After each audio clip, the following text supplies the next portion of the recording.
Music is truly an international language. And for the past 10 years, the Inner City Youth Orchestra of Los Angeles has developed an international sound, all while gaining international critical acclaim. I'm Michael Reel, and this is Real Urban News. We speak exclusively with the founding conductor of this remarkable orchestra, Charles Dickerson. We discuss the remarkable impact of this orchestra, their reach and influence, and their new piece entitled This Is Why We Kneel, a tribute to Colin Kaepernick and other NFL players.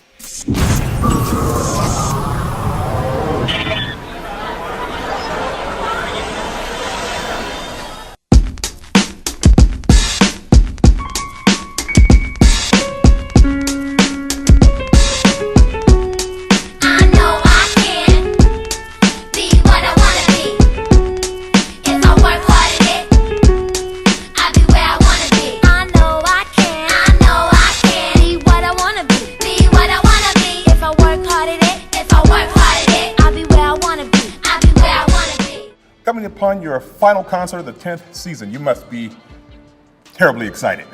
Man, you don't know how excited I am. I have the most wonderful young people in the world that I have the privilege of working with. To have worked with them for some of them for almost the entire 10 years, for some of them really just very, very recently. But to be able to bring these young people from all over the city of Los Angeles to consist of, comprise the very best orchestra of Los Angeles. Yes, I did say that. I am proud of these young people, and we are excited about putting on our 10th season finale.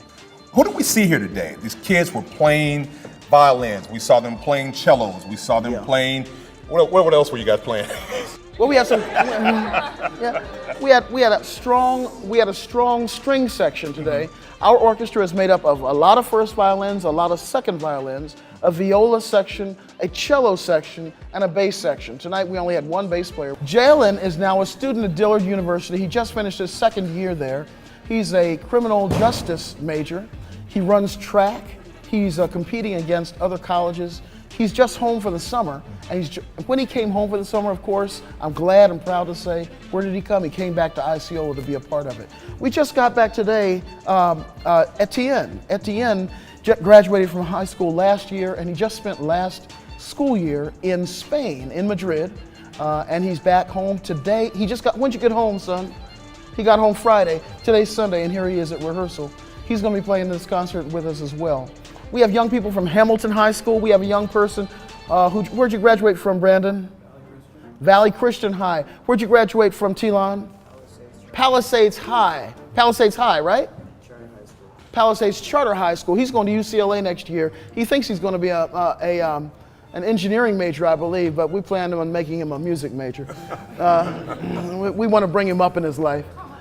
We have several others who are graduating. Zane is graduating from Renaissance. He's a clarinet player.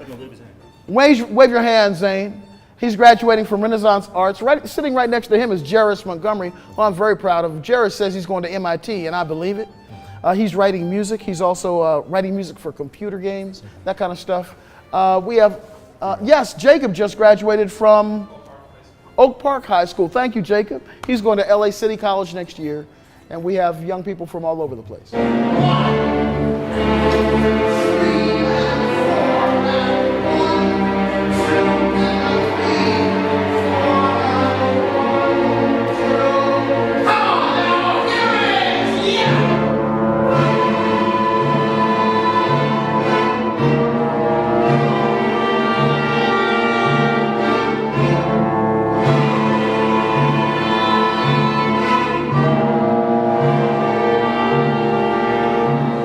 We began this orchestra in the year 2009, and the truth of the matter is, Michael, in 2009 when we began, 9 African American young people came to me and asked me, could we start this orchestra?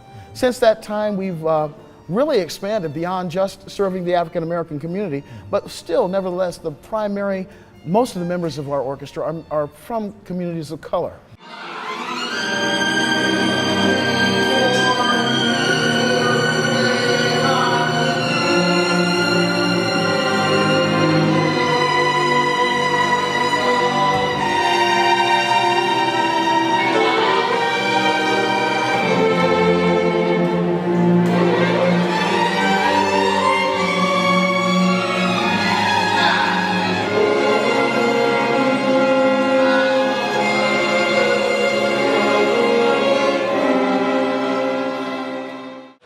very important piece entitled This Is Why We Kneel. Yes. Give us the backstory. Thank you. Well, it's a backstory that I think is pretty well known throughout the country now. As you no doubt are aware, Colin Kaepernick, former quarterback of the San Francisco 49ers, began a movement a couple of years ago where he and other members of the NFL, rather than standing for the national anthem as the anthem was being played prior to NFL games, took a knee.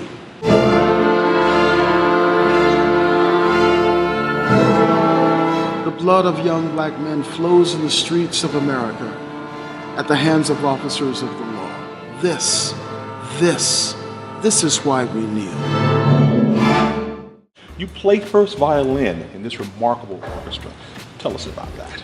It's really a lot of fun. I remember starting here. It was weird because I came in the middle of the season, so they were preparing for the concert, and I was in the 8th grade, so I was like just figuring out who I was as an instrumentalist, and coming here and playing like such advanced repertoire like Porgy and Bess and Rhapsody in Blue. It was a challenge, but it was a lot of fun. Yeah.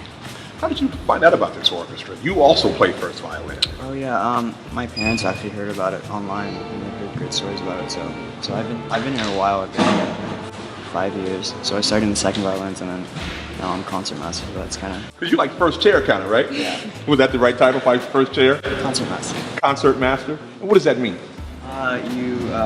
It's just the title for the first chair, first violin. You're supposed to lead the orchestra and help lead sections. You've been with the orchestra, you've graduated high school, you're now a sophomore returning to college as a junior. Tell us about your experience with this orchestra. Man, it's the best experience you could ever have. You feel me? I've been here for a long time, and Mr. Dickerson helped me out. If it wasn't for him, I wouldn't even be in college. So I give it all to Mr. Dickerson. So, what do you want us to know about this orchestra and your instrument? This orchestra is very hardworking, very family-based. It's almost like a family. I've been here since I was 10, and everyone I've met has been so helpful, so caring, and like it's really like a village. It takes a village, and everyone has support with everything. And for my instrument, I feel like the cello is the most beautiful instrument out of all of it. You are clearly an international musician. Your background. How did you come into this orchestra? So I found out about this orchestra back in middle school from a friend who attended the orchestra, and I actually started out as the first clarinetist, or one of the first clarinetists, and I was alone. And now over all of the years, I've seen it grow, and now the clarinet section is a big section that I've had the privilege to lead and gain leadership skills that I know will be very useful in my future.